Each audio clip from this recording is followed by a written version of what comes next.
Hello dear students, मेरा नाम है इंद्रजीत सिंह और आप मुझे देख रहे हैं हमारे अपने चैनल आरटी अकेडमी पर। आरटी अकेडमी पर हम कर रहे हैं फिजिक्स, केमिस्ट्री, मैथ्स और बायोलॉजी की ईयर लॉन्ग लेक्चर सीरीज, यानी कि पूरे साल का सिलेबस हम करेंगे आपके साथ फिजिक्स, केमिस्ट्री, मैथ्स और बायोलॉजी के सब्जेक्ट्स में, यानी कोर सब्जेक्ट्स। पूरे साल का सिलेबस आपके बोर्ड और स्कूल एग्जामिनेशंस को ध्यान में रखते हुए हम डिलीवर कर रहे हैं आपको। आप करेंगे हमारे साथ।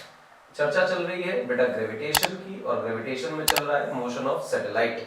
ये मोशन ऑफ सैटेलाइट का खेल हमें खेलना है। फिलहाल आपको छोटी मोटी बात बताते हैं। सैटेलाइट जो लॉन्च किए जाए तो किसी लॉन्चिंग पैड से अपने अर्थ के सरफेस के आगे पीछे लॉन्च किया जाएगा। मान लीजिए नीचे अर्थ है, ये कोई लॉन्चिंग टार है और उस टार के ऊपर से हम यहाँ पर कुछ ना कुछ सैटेलाइट को भेज रहे हैं। अब वो सैटेलाइट ऐसे भेजा जा सकता है, ऐसे भेजा जा सकता है, ऐसे भेजा जा सकता है। Horizontal velocities are very much preferred. ये टावर जरूरी नहीं है कि हमने कोई टावर बना रखा है इसके ऊपर से ही पैड इसको भेजेंगे। कोई हम रॉकेट भेजें अर्थ के ऊपर और उस रॉकेट को किसी एक जगह पर एक्सप्लोड कराकर उससे हम किसी सैटेलाइट को इस तरह की कोई वेलोसिटी देकर भेज पाए।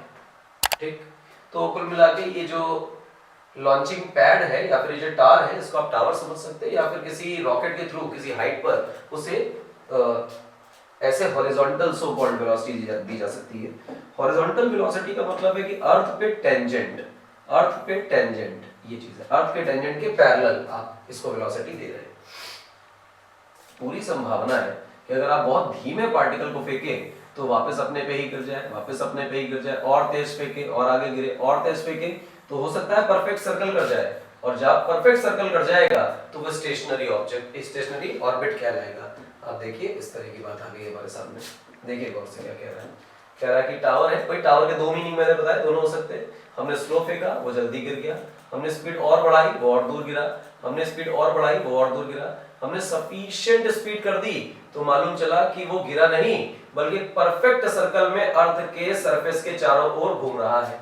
ये कहलाएगा स्टेबल सर्कुलर पाथ, यानी कि स्टेबल ऑर्बिट। इसको स्टेबल ऑर्बिट बोल सकते हैं या फिर स्टेशनरी ऑर्बिट भी बोल सकते हैं, दोनों चीजें कह सकते हैं। क्लियर है मेरी बात? तो ये जो हमने इसको भेजा है ऊपर, तो ये किसी ना किसी वेलोसिटी पर भेजा होगा। जिस वेलोसिटी के करस्पॉन्डिंग स्टेबल ऑर्बिट आ जाती है उसे हम बोलते हैं बेटा क्रिटिकल वेलोसिटी। क्या बोलते हैं? Critical velocity. क्रिटिकल वेलोसिटी से अगर कम वेलोसिटी पर हम सैटेलाइट को लॉन्च कर दें तो वो लॉन्च होकर हमारी अर्थ की सरफेस पे ही गिर जाएगा। चलिए अगला डायग्राम देखें। ये हम पा रहे हैं कि एक ये जो पार्ट 2 है, ये पाथ 2, ये बेसिकली सर्कल है।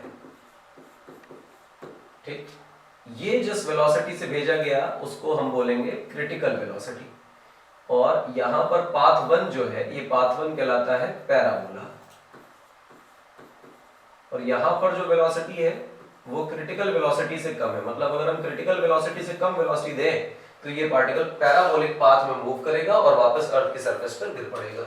लेकिन अगर हम क्रिटिकल वेलोसिटी से ज्यादा वेलोसिटी प्रोवाइड कर दें तो आपको पता चलेगा कि ये पार्टिकल गिरेगा नहीं, बल्कि दूर किसी एलिप्स वाले पाथ पर घूमेगा। एलिप्टिकल पाथ रहेगा इसका। ठीक, एलिप्टिकल पाथ में घूमेगा। तो अगर मुझे ऐसी कोई सैटेलाइट लॉन्च करना जो कि इलेक्ट्रिकल पाथ में घूमे तो उसे क्रिटिकल वेलोसिटी से ज्यादा वेलोसिटी दे देनी है। एग्जैक्ट क्रिटिकल दोगे तो सर्कल में घूमेगा, क्रिटिकल से कम दोगे तो वो अर्थ की सरफेस पर गिर जाएगा पैराबोलिक पाथ बनाकर। क्लियर है मेरी बात? एकदम सिंपल है, आसान है, कोई कठिन बात नहीं। यहीं से कहानी को आगे लेके चलते हैं। हमारा सिलेबस जो है वो इस प्रकार के किसी मोशन में घूम रहा है या सैटेलाइट को प्योर सर्कुलर ऑर्बिट में हम देखना चाहते हैं।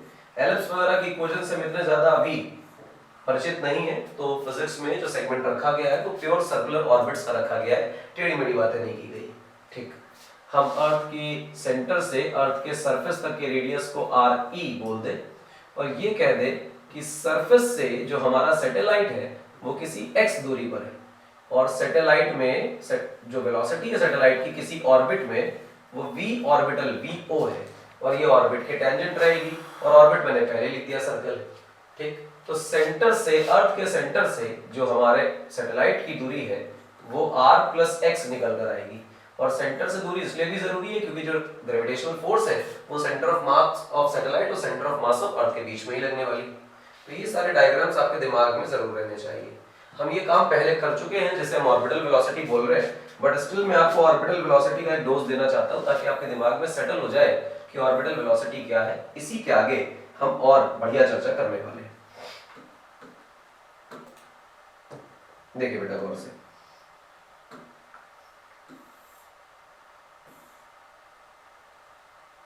ये रहा।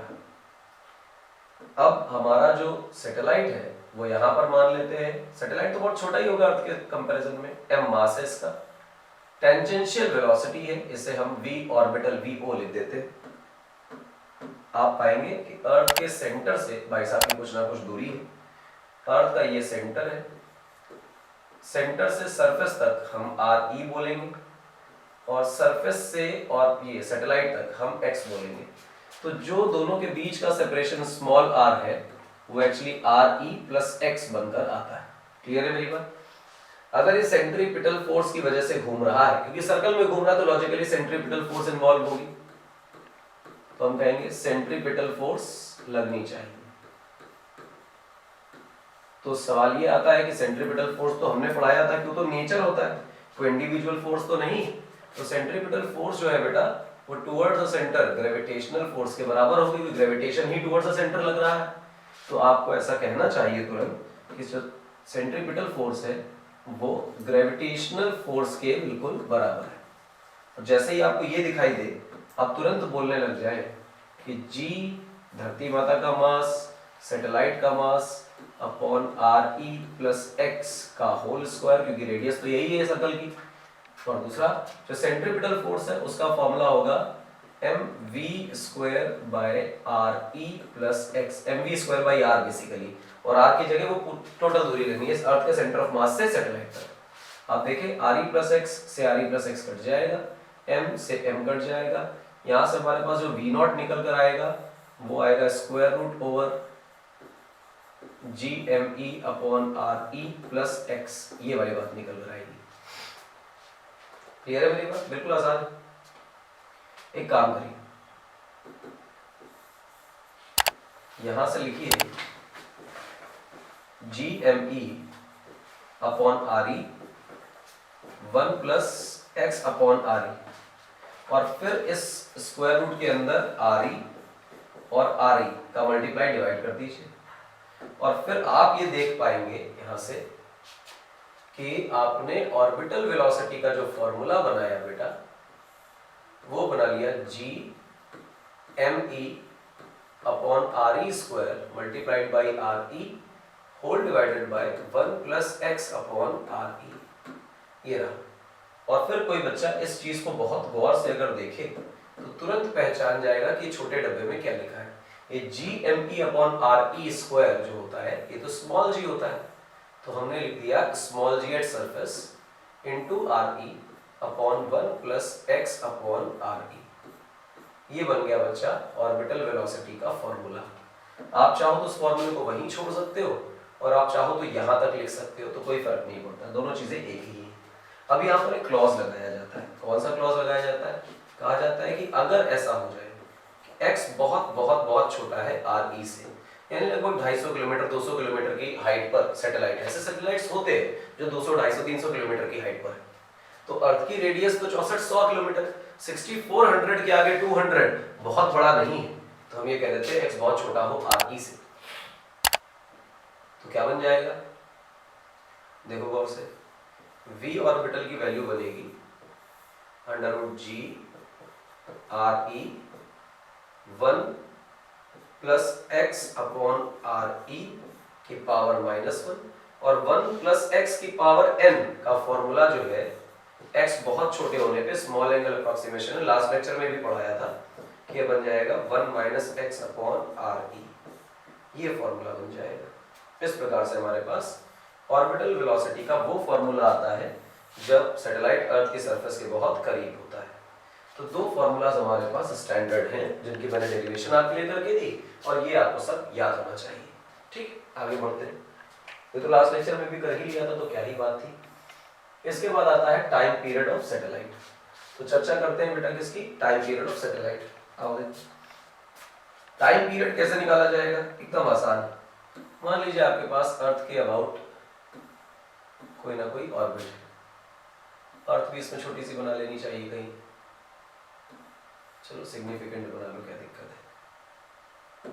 हमने सिग्निफिकेंट अर्थ बना ली, ये रहा सेंटर, ये रहा अर्थ की रेडियस, और ये जो दूरी है ये बन गई आपकी x। ये जो पॉइंट है यहाँ पर किसी v0 वेलोसिटी से हमारा पार्टिकल जा रहा है, ये m मास का है, प्योर सर्कल ऑर्बिट कर रहा है, कह रहा है टाइम पीरियड बताओ। तो तुम जानते हो इस बात को बेटा कि जो टाइम पीरियड का फॉर्मूला होता है वो होता है बेटा डिस्टेंस अपॉन स्पीड। आप देखें डिस्टेंस लिखी जाएगी 2 पाई स्मॉल r, क्योंकि पूरे सर्कल की रेडियस r है और पेरिफेरी 2 पाई r होगी, और स्पीड की जगह लिखोगे ऑर्बिटल वेलोसिटी 2 पाई, r की जगह लिखोगे बेटा तुम शायद re प्लस x, और v0 की जगह तो v0 ही। अभी आप ऑर्बिटल वेलोसिटी के फॉर्मूले के बारे में विचार कर सकते हैं, वो भी बिना अप्रॉक्सीमेशन वाला, जो कि ये हुआ करता था gme upon re plus x।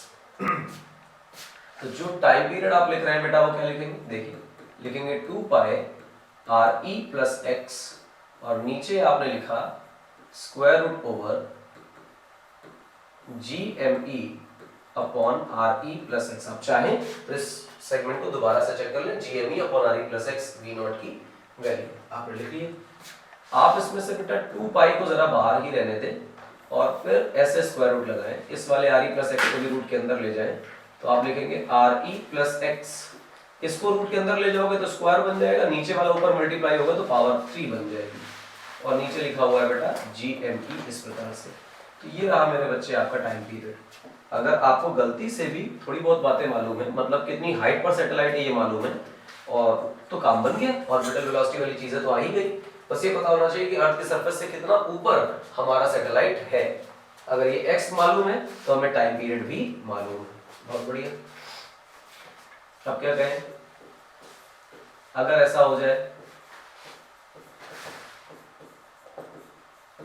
if satellite is very close to earth, अर्थ के क्लोज होने का मतलब अर्थ की सरफेस के क्लोज होना, दोनों अलग बातें नहीं है, एक ही। अर्थ के सरफेस के क्लोज है तो इसका मतलब ये निकल के आएगा कि जो re होगा वो बहुत बहुत बहुत बड़ा होगा x के मुकाबले में। अच्छा, तो इसका मतलब ये है कि हम जो टाइम पीरियड लिख रहे हैं इसको हम लिख सकते हैं 2 पाई, और फिर स्क्वायर रूट लगाया हमने बेटा, और यहाँ पर re की पावर 3 को हमने कॉमन लिया, तो हमारे पास बचा 1 प्लस x अपॉन re, और इसकी पावर 3 डिवाइडेड बाय gme, ऐसे लिख सकते हैं। जब आप बेटा ये लिखेंगे तो फिर आप जानते हैं कि 1 plus x raise to power 3 का फॉर्मूला क्या बनेगा, हमारे लिए बनेगा 1 प्लस 3x अपॉन re। ये कहां से आ रहा है, यहां से आ रहा है कि आप जानते हैं 1 प्लस एक्स की पावर n का जो फॉर्मूला है वो 1 प्लस nx होता है अगर x बहुत छोटा हो 1 के कंपैरिजन में। तो x बहुत छोटा है re के कंपैरिजन में, डिवाइड करोगे 0.00 समथिंग आएगा, तो अगर वो 0.00 समथिंग है तो 1 से बहुत छोटा है, तो 1 प्लस ये पूरा x की पावर n है, तो 1 प्लस nx का फॉर्मूला बन जाएगा। नीचे लिखा हुआ है बेटा आपका gme। मैं आपको जानबूझ के ये कह रहा हूं कि आप इस re क्यूब के साथ थोड़ा सा तमाशा कर लीजिए जानबूझकर। हमारे लिए re क्यूब लिखा था, इस re क्यूब को re स्क्वायर और यहाँ पर re ऐसे लिख लीजिए। तो gme अपॉन re अगर आप देखें ये वैल्यू स्मॉल g की हुआ करती है, और अगर ये वैल्यू स्मॉल g की होती है तो फिर आपके लिए जो टाइम पीरियड है that comes out to be 2 pi square root over gme upon re square, तो बेसिकली वो नीचे आने वाला है g, और ऊपर आने वाला है बेटा re, और यहाँ आने वाला है 1 प्लस 3x अपॉन re, ये आने वाला है। अब क्या किया जाए, अब कुछ खास नहीं, इसका एलसीएम ले लो, कुछ अच्छी चीजें बना लो, तो आपको यहाँ से मालूम पड़ेगा कि आप जो बना रहे हैं वो आ रहा है re का मल्टीप्लाई करो जरा तो बच रहा है re, और उसके बाद इधर मल्टीप्लाई करो re का दूसरे टर्म में तो बच रहा है सिर्फ और सिर्फ 3x, और नीचे बच रहा है बेटा g। एक टाइम पीरियड का ऐसा फॉर्मूला है जो बहुत कन्वेंशनल नहीं है बट बिल्कुल करेक्ट है, एक्यूरेट है, छोटा फॉर्मूला है और मानकर चलिए इसमें कोई गलती नहीं और बिल्कुल परफेक्ट आंसर निकाल के आपको ये फॉर्मूला देगा। जी की वैल्यू आपको पता होती है, आर की पता होती है, एच बताएगा, सारे काम बनेंगे, लेकिन ये फॉर्मूला तब वैलिड है जब सैटेलाइट बहुत क्लोज हो, ना हो तो ये फॉर्मूला हमेशा वैलिड है। ठीक है ना? तो फिर याद क्या रखना है, गौर से देखो, ये फॉर्मूला काम कर रहा है विद कंडीशन और ये फॉर्मूला काम कर रहा है एट एनी कंडीशन, चाहे कोई स्पेसिफिक कंडीशन दी हो और चाहे ना दी हो, ये फॉर्मूला तो काम करेगा ही करेगा। ये रहा बेटा टाइम पीरियड ऑफ सैटेलाइट। अब कह रहा है हाइट ऑफ सैटेलाइट निकाल कर बताओ कि कितनी हाइट पर हमारा सैटेलाइट रहता है। तो वही फॉर्मूलाज हैं बेटा, कुछ अलग चीजें नहीं है, लेकिन बार बार ये डेरिवेशंस इंपॉर्टेंट है क्योंकि हर सेगमेंट आपसे पूछा जाता है। तो ये रहा अर्थ का सेंटर, ये रही अर्थ की रेडियस, ये रहा हमारा सैटेलाइट जिसका मास है m, सामने है वेलोसिटी बेटा इसकी v ऑर्बिटल, सरफेस से जो इसकी दूरी है वो है बेटा v not, sorry v not नहीं x, और फिर ये कहा जा रहा है कि बताओ इसकी हाइट कितनी है, यानी हाइट सरफेस से पूछी गई है। सरफेस से पूछे जाने का मतलब पर्टिकुलर प्रॉब्लम के अंदर हमें x बताना है कि कितना है।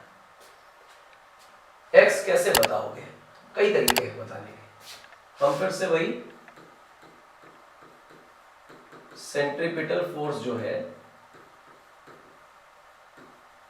उसको इक्वेट कर देते हैं ग्रेविटेशनल फोर्स के और फिर चेक करते हैं क्या हम x निकाल पाते हैं या नहीं निकाल पाते। सेंट्रीपिटल फोर्स जो है वो लिखी जाएगी mv0 square by re plus x, और यहां पर जो ग्रेविटेशनल फोर्स लिखी जाएगी वो लिखी जाएगी gmem upon re plus x का होल स्क्वायर। इससे एक पावर चली जाएगी, m से m चला जाएगा। क्लियर है मेरी बात? तो आपके पास जो बचेगा वो बचेगा v0 square equal to G M E upon R E plus x. उधर ले जाओ बेटा तो तुम्हारे पास आएगा x plus R E equal to G M E upon v naught square. ये रहा। अब यहां से चीजें तो ठीक है, x की वैल्यू अगर निकालना चाहो तो तुम लिख सकते हो बेटा G M E upon v naught square minus R E. इस प्रकार का एक्सप्रेशन आपके पास इसी से तुरंत आ जाता है। और यही एक्सप्रेशन आपको अगर वी नॉट के टर्म में ना चाहिए हो तो किसके टर्म में ला सकते हैं? आप देखो ऑर्बिटल वेलोसिटी पर आओ। सबसे पहले ऑर्बिटल वेलोसिटी का ये फॉर्मूला है gmap upon re plus x. अगर आप इसे दोबारा भी रख दोगे तो वहीं पहुंचने वाले हो जहां आप पहले से थे। तो एक बार ट्राई एंड टेस्ट करके आपको दिखा देते हैं कि v नॉट की वैल्यू रखने से क्या होगा। तो आपको पता है कि v नॉट का मतलब होता है under root G M E upon R E plus x. तो v नॉट स्क्वायर का जो वैल्यू होगी वो होगी G M E upon R E plus x. जरा वहां रख कर देखें, देखना इसको रखने से कुछ मिलेगा नहीं खास, और मिल जाएगा तो रख लेंगे। x की वैल्यू को गौर से देखो, लिखा हुआ है जी एम ई अपॉन, इधर देखना v नॉट स्क्वायर की जगह क्या रख सकते हैं G M E upon R E plus x, और सामने लिखा हुआ है माइनस में आर ई। इससे ये कट गया। ठीक, x की वैल्यू आ रही है are E plus x minus R ई। आप काटोगे तो क्या मिलेगा x बराबर x। इसलिए फॉर्मूला यही रोक दिया जाता है ऑर्बिटल वेलोसिटी में। गलती से भी इस x हाइट जिसको कई किताबों में h लिख के देते हैं, कई किताबों में x लिख के देते हैं, जो भी आपकी मर्जी हो। पिछले लेक्चर में हमने h ले लिया था, अभी x लिखने का मन हो गया तो x ही लेके चल रहे हैं, कोई दिक्कत की बात नहीं, सिंबल्स आर देयर। ये रही रिक्वायर्ड हाइट। इस वजह से आप इसके आगे इस आंसर को ना बढ़ाएं तो आप बहुत फायदे में रहेंगे, तुरंत ही आंसर आ जाएगा। ये रही हाइट ऑफ सैटेलाइट। अब इसके बाद किसकी चर्चा करते हैं? Energy of orbiting satellite. जो सैटेलाइट हमारे अर्थ के चारों दिशाओं में ऑर्बिट कर रहा है उसकी क्या एनर्जी है उसके बारे में बातें करें। ये अर्थ है और इसके चारों तरफ आप पाएंगे कि हमारा कोई सैटेलाइट घूम रहा है। जैसे ये रहा सेंटर अर्थ का, ये रही अर्थ की रेडियस, ये रहा हमारा मास m सैटेलाइट, जो किसी v नॉट वेलोसिटी से घूम रहा है, और ये जो सरफेस से भाई साहब की दूरी है ये बेटा x है। तो आप अभी क्या लिख कर लाए हैं बहुत गौर से देखना। अगर मैं इसमें टोटल एनर्जी की बातें करूं तो टोटल एनर्जी दो तरह से डिवाइड होगी, एक होगी पोटेंशियल एनर्जी और एक होगी काइनेटिक एनर्जी। क्यों ना हम पहले चर्चा काइनेटिक एनर्जी की कर लें। काइनेटिक एनर्जी का फॉर्मूला होता है हाफ mv², और v का मतलब v नॉट ऑर्बिटल वेलोसिटी। और अभी अभी ऑर्बिटल वेलोसिटी तो हम पढ़कर आए हैं। ऑर्बिटल वेलोसिटी का फॉर्मूला है gme/re + x। तो बस चुपचाप से फॉर्मूला लगा दीजिए, आपके पास आ रहा है 1/2m। और gme/re + x का क्या मतलब है कि gme/re + x, ये रहा हमारा बच्चा क्या, काइनेटिक एनर्जी। डब्बे में इसको क्लोज कर दीजिए। अब चर्चा करते हैं बेटा पोटेंशियल एनर्जी की। पोटेंशियल एनर्जी का फॉर्मूला होता है gmem अपॉन बीच की दूरी which is nothing but re + x। लेकिन पोटेंशियल एनर्जी हमेशा निगेटिव होती है, तो ये रही हमारी पोटेंशियल एनर्जी। अट्रैक्टिव ना बाउंडेड सिस्टम। तो दुनिया वाले अगर तुमसे टोटल एनर्जी पूछें तो तुम तुरंत ये लिखो, और ये लिखने के बाद लिखो काइनेटिक एनर्जी। तो आ जाओ अगली लाइन पर, क्या है वो, तुम देखो टोटल एनर्जी कैसे लिखोगे। लिखोगे potential energy -gmem upon re + x। Potential energy का यही फॉर्मूला हमने पढ़ा पिछले लेक्चर में, ना याद हो तो देख लो, डेरिवेशन भी है उसमें। प्लस काइनेटिक एनर्जी क्या है देखना गौर से, gmem upon twice of re + x। अरे पोटेंशियल एनर्जी डबल है और काइनेटिक आधी है, तो मेरे हिसाब से जो फॉर्मूला बन रहा है वो माइनस का माइनस ही रह जाएगा बेसिकली।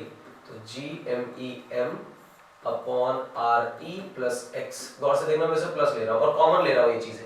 कॉमन लेने के बाद यहाँ बचता है 1 और यहाँ बचता है +1/2। तो मेरे हिसाब से आंसर आ रहा है -1/2, तो -1/2 हो गया। तो हमने लिखा gmem अपॉन बेटा क्या, re + x। ये रही आपकी टोटल एनर्जी, और निकल आई आपकी टोटल एनर्जी। ये था सैटेलाइट। क्लियर है मेरी बात। टोटल एनर्जी निगेटिव क्या बता रही है, टोटल एनर्जी निगेटिव बता रही है कि सिस्टम कैसा है बेटा, बाउंडेड। और सिस्टम बाउंडेड नहीं है तो फिर ऐसा कैसे हो सकता है कि हमारी जो सैटेलाइट है वो अर्थ के ग्रेविटेशनल फील्ड में अर्थ के चारों तरफ घूम रही है। अगर घूम रही है तो अर्थ से बाउंडेड है, रुकी हुई है, उसको पता है अर्थ के चारों तरफ घूमना है। इस वजह से हम इसे नेगेटिव टोटल एनर्जी ही प्राप्त कर पाएंगे, और तो कुछ नहीं करेंगे। फिलहाल आगे बढ़ते हैं। अच्छा एक बात और, इसमें थोड़ा सा और खेल लेते हैं थोड़ा सा।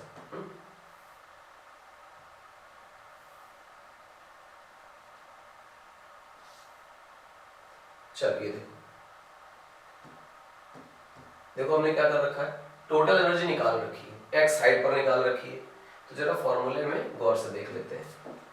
टोटल एनर्जी जो बेटा आपने निकाली, वो टोटल एनर्जी निकाली -gmem upon twice of re + x। तो क्यों ना हम ये कह दें कि x बहुत छोटा है re से, यानी कि जो हमारी सैटेलाइट है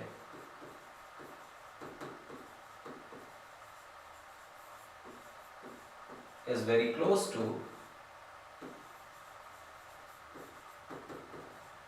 अर्थ सरफेस। अर्थ की सरफेस के बहुत क्लोज है। बहुत क्लोज का क्या मतलब है कि टोटल एनर्जी जो है वो -gmem अपॉन ट्वाइस ऑफ, हम re कॉमन ले रहे हैं बेटा, तो यहाँ बच रहा है 1 + x अपॉन re। ठीक, इसे ले जा रहे हैं ऊपर, तो देखो क्या बन रहा है, -gmem अपॉन 2re, और यहाँ बच रहा है 1 + x अपॉन re की पावर -1। फिर वही फॉर्मूला लगाना है, 1 + x की पावर n, और x बहुत छोटा हो 1 से, तो आप 1 + nx लिख सकते हैं। सेम चीज हम टोटल एनर्जी में अप्रोक्सीमेशन यूज करने जा रहे हैं।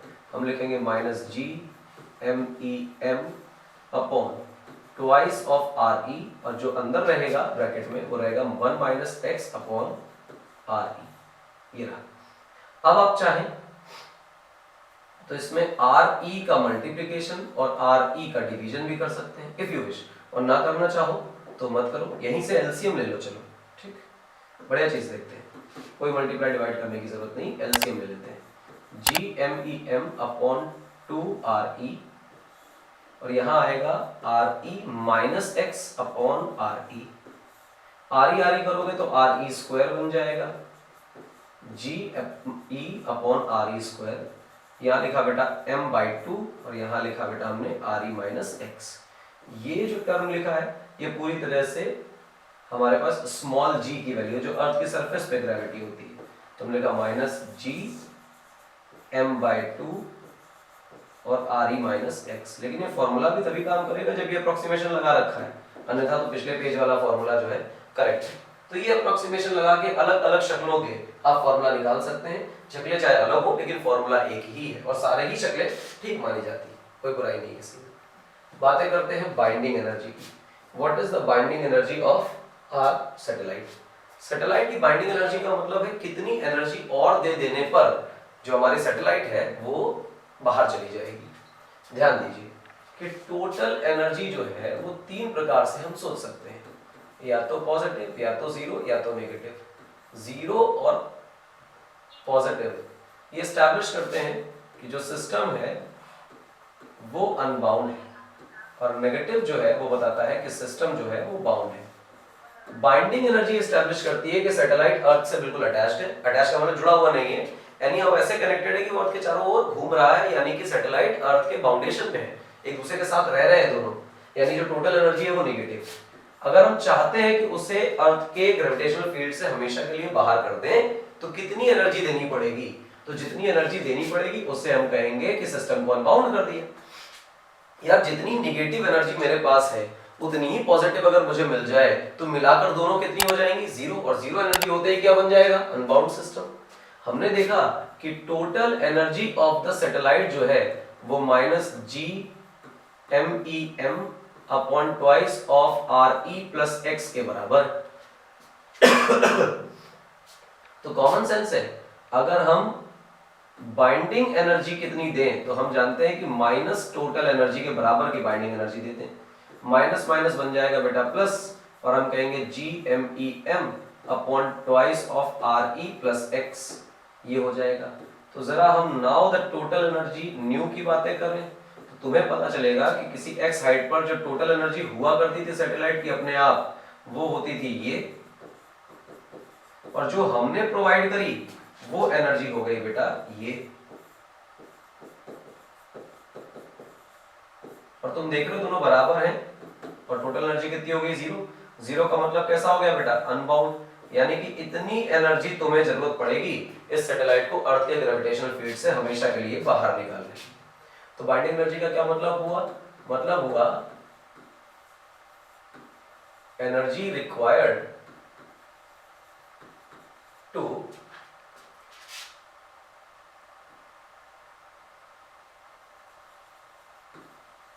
make a satellite unbound from Earth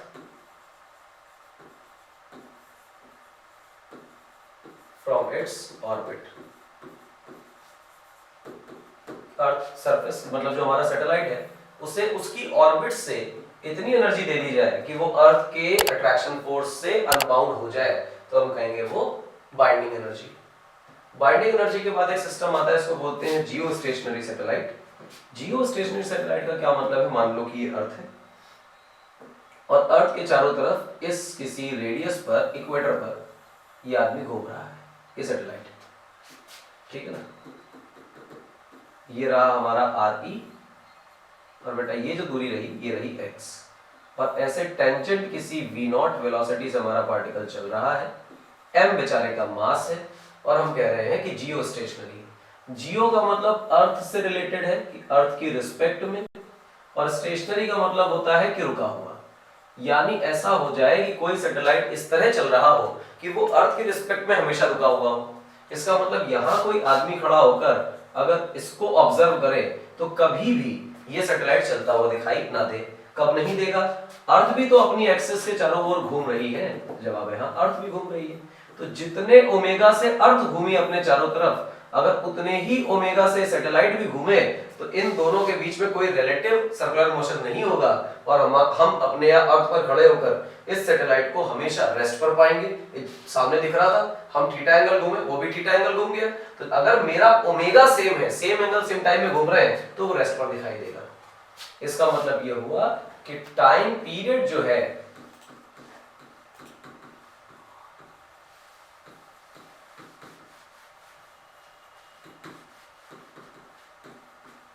is equal to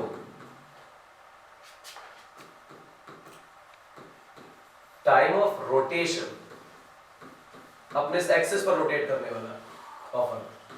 अपनी एक्सिस पर जितनी देर में अर्थ रोटेट कर लेती है, उतने टाइम में अगर वो एक रेवोल्यूशन कंप्लीट कर ले तो वो जियो स्टेशनरी हो जाएगा। बात समझ आती? आप देखिए बेटा,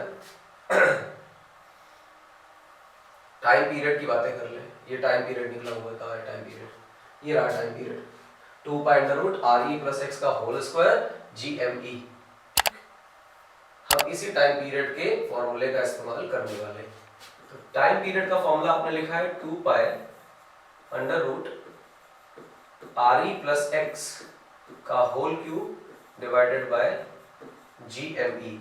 आप चाहें तो एक बार मैंने दिखाया है, आप उसे दोबारा देख सकते हैं। देखिए 2 pi under root R E plus x का होल क्यूब और फिर नीचे जी एम ई, दोनों तरफ स्क्वायर कर दीजिए। स्क्वायर करेंगे तो बनेगा T square equal to 4 pi square, और यहाँ रहेगा बेटा ब्रैकेट में आर ई प्लस एक्स का होल क्यूब, नीचे रहेगा बेटा जी एम ई।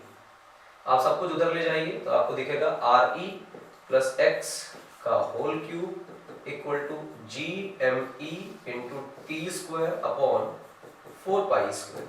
ये फॉर्मूला आपके पास है। अब आप इस फॉर्मूले में कुछ करिए, स्क्वायर रूट लगा दीजिए। स्क्वायर रूट लगाएंगे तो आपके पास क्या बचेगा? गौर से देखिए, R E plus x, R E plus x equal to क्या आ रहा है? गौर से देखिए, आ रहा है G M E into T की power 2 divided by 4 pi square, और इस पूरे की पावर 1/3।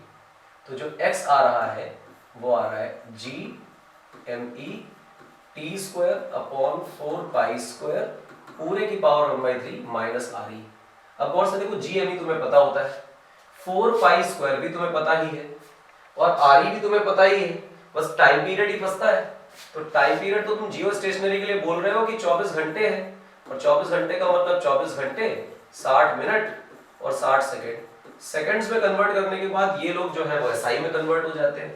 आप सारी वैल्यूज को कैलकुलेट करिए। अब मेरा काम कैलकुलेट करना नहीं है, ये आपका काम है। स्टेशनरी वैल्यू है, स्टैटिक वैल्यू है, तो बदला तो नहीं जा सकता। ये जो x है दरअसल आता है 35,600 किलोमीटर्स के आसपास, ऐसे आसपास। ये नहीं कह रहा हूं एग्जैक्ट वैल्यू ये, इसके आसपास आता है, ठीक, यानी लगभग 36,000 किलोमीटर, 35,000 किलोमीटर। तो 35,000 किलोमीटर की ऊंचाई पर जाने पर सैटेलाइट को अगर लॉन्च किया जाए तो वो जियो स्टेशनरी बनता है, उससे पहले नहीं और उसके बाद नहीं। स्टैटिक वैल्यू है, याद होनी चाहिए। और ध्यान रखिए, जितना मैंने आज पढ़ाया है इसमें ये जो सेगमेंट है जियो स्टेशनरी, वो आपके पेपर के लिए one of the most important type की चीजें हैं, मोस्ट इंपॉर्टेंट है और महा जोरदार है। ये तो पेपर में आता ही आता है। तो ये पूरा सेगमेंट आपको पता होना चाहिए, ड्राइंग भी आनी चाहिए, ये भी आना चाहिए। कैलकुलेशन करना थोड़ा मुश्किल पड़ता है, क्यूब रूट निकालना बड़ी वैल्यूज का मुश्किल है, कोई बात नहीं, आंसर डायरेक्ट याद कर लीजिए और बस अप्रोक्सीमेट तो लिख दीजिए, आपका आंसर बन जाएगा, काम हो जाएगा। चलो शुरू करें। Thanks for watching. समय समाप्ति की घोषणा, डिंग डिंग। हमें पूरे साल फॉलो करिए और देखते रहिए अच्छे अच्छे कॉन्सेप्ट्स, और जो कॉन्सेप्ट्स आपके डंप हो गए हैं उनको दोबारा गड्ढे से खोदकर बाहर निकालिए, आसमान तक पहुंचाइए, कई सारे सवाल सीखिए, सारे कॉन्सेप्ट सीखिए हमारे साथ। पूरे साल का कोर्स फिजिक्स, केमिस्ट्री, मैथ्स और बायोलॉजी का आरटी एकेडमी पर मेरी टीम के साथ, जो बहुत क्वालिफाइड फैकल्टी टीम है, और आपके बोर्ड एग्जामिनेशंस और स्कूल एग्जामिनेशंस को ध्यान में रखकर हम काम कर रहे हैं। इंद्रजीत सिंह मेरा नाम है, आरटी एकेडमी में आपको पढ़ा रहा हूँ। मिलेंगे अगले लेक्चर में, जल्दी।